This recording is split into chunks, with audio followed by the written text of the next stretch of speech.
On January 27th, 2020, 46 of the most powerful world leaders gathered at the Holocaust Museum Yad Vashem in Jerusalem to commemorate the 75th anniversary since the liberation of Auschwitz on January 27th, 1945.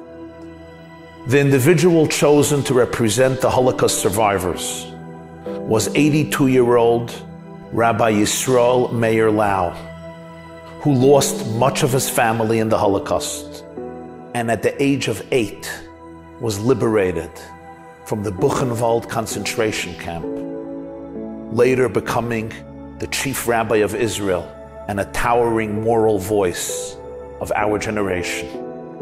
Rabbi Lau posed this powerful question to the almost 50 most powerful women and men on our planet. If you open the first book of the Bible, the book of Genesis, the story of Noah's ark, there was a flood, and Noah was said by the Lord Almighty, build an ark, and all the animals and your family get into the ark, you will be saved. 150 days they were in the ark. Who was there? Snakes, leopards, tigers, lions, bears, and also animals like cows and donkeys and hens and doves. One was hurt by the other, 150 days under the same roof. No one was bitten, no one was hidden, no one was killing, no one was slaughtering, no one eats the other. 150 days. Snakes and children, grandchildren of Noah, no one was hurt. Why?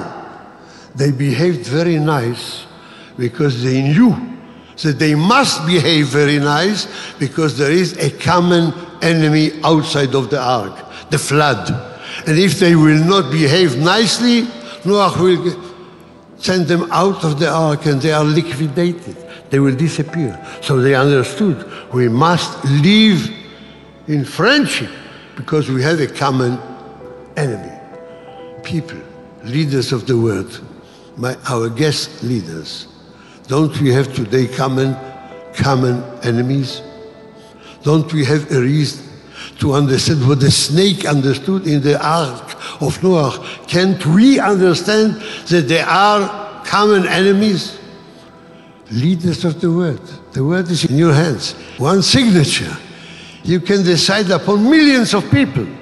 So decide for love and friendship and peace forever. Thank you.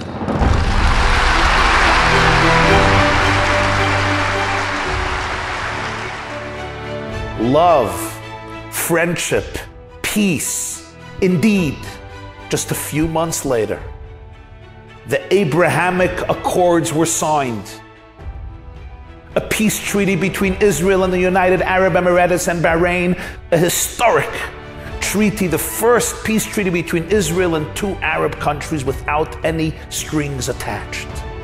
We can focus on our differences, or we can go deeper and realize that when a flood threatens humanity, we have to fuse our roots and be here for each other in a far deeper and more powerful way. Let us all unite like never before, creating the most powerful and unified community. We cannot afford any longer to have tunnel vision. We must recall that in God's infinite canopy, there is space for every single soul. And we have to always remember that the menorah, it consists of 8 branches representing every single type of soul for each and every one of us, casts our own unique contribution to history and life. We must not always agree with each other, but we must always, always be here for each other. Happy Hanukkah.